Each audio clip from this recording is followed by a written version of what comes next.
So someone tells them, I know a staff in water, let's collect money so that they can come and work on this. I think we've had cases of recent. We had a situation in Bulindo where some thugs, I would say, vandalized our infrastructure.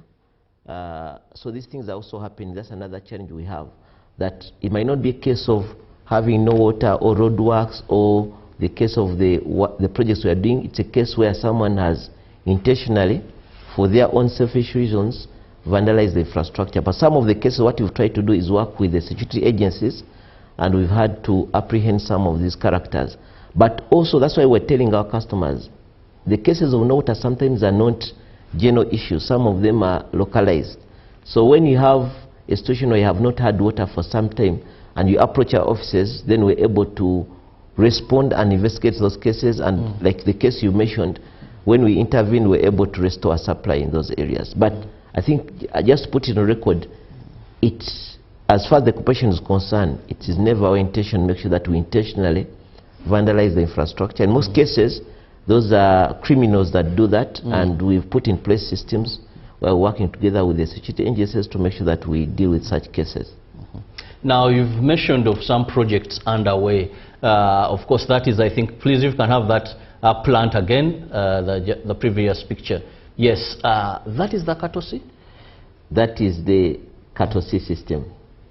Yeah, so we finished it in 2022. Around July, and I think the situation before Katosi, if you remember, for me I remember it very well, was very dear, especially the customers in Chira, Namugongo. Supply was always a challenge. So since we commissioned that project, the water supply situation in Kampala has greatly improved. Now right now, Katosi has the capacity to produce 160 cubic meters per day. That is around 160 million liters per day. But with the to be able to do 240 million liters. So in terms of production capacity, we are very safe in Kampala.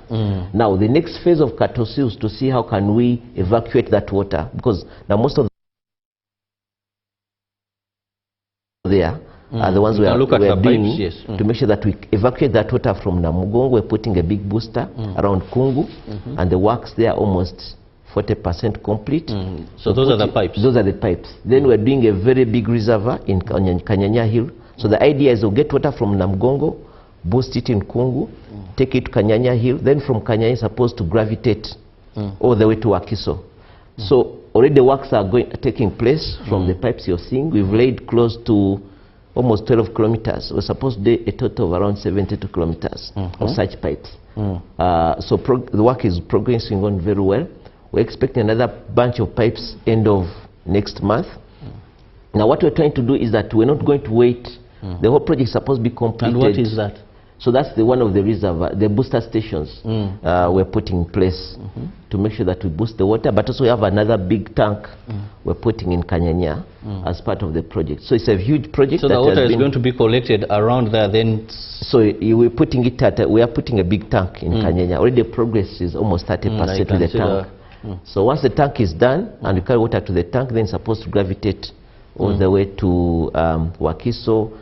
Customers on Matuga that have been having challenges will all be sorted out. So with that project, what we're trying to make sure to do that the project is supposed to be completed around August next year. We are already on track as far as implementation is concerned. What also we're intending to do, we have a phased commissioning. So we expect by end of this year, around December, January, we're going to have the first section commissioned. So it means that customers around Kasangati already will start consuming water as we complete the other sections of the project. So we are making good progress, and I'm very confident by this time next year, then all water supply challenges that we're talking about, be it Wakiso, be it Matuga, be it have been sorted out. That is by next year, August? August. That's when the project is complete. Even before that, already we'll be seeing a lot of progress in some of these areas. Well, for the people of Kampala and Greater Kampala that have been having challenges, now from the General Manager Kampala, it is just a matter of time. Because, of course, you know, for example, laying pipes I don't know, a kilometer, how long a time you will need. But also, General Manager, one would want to know, we are having a heat wave. Yeah. And definitely this has affected, like you rightly said, people who had tanks that had water, now they have used the water in tanks. They're all looking at the water from National Water and Sewerage Corporation. People, because of the heat, definitely people are consuming more water in terms of drinking, facilities and all that. They are washing their cars, they are gardening, they are, you know, so all those things. So there is that demand. Yeah. Now, you've rightly said that we are producing enough water. Yeah. All we need is how to evacuate that water to the people. But also let's look at power, electricity. Where is the connection? Because sometimes you've seen, and of recent, we are seeing so much road shading. I don't remember, I think it was Sunday. Yeah. Almost the entire Kampala, there has no electricity. Now, is there a connection between water supply and electricity? There is a very, very big connection between water supply and electricity. When you saw the plant we operate in Katose and even Gaba, the Katose plant, yeah, yes. all of them completely rely on power. So any power supply interruption we get of 1 hour, and we shut down the system for 1 hour, it takes us almost another 6 hours to restore the system to operation. So that's how challenged it can be when you have challenges of power interruptions. And now customers can argue that why don't you get standby capacity generators for the plant? Now when you look at the volume of power demand we have if at the look at that plant again, how huge it is. It is very, very costly to have standby generators to run the plants.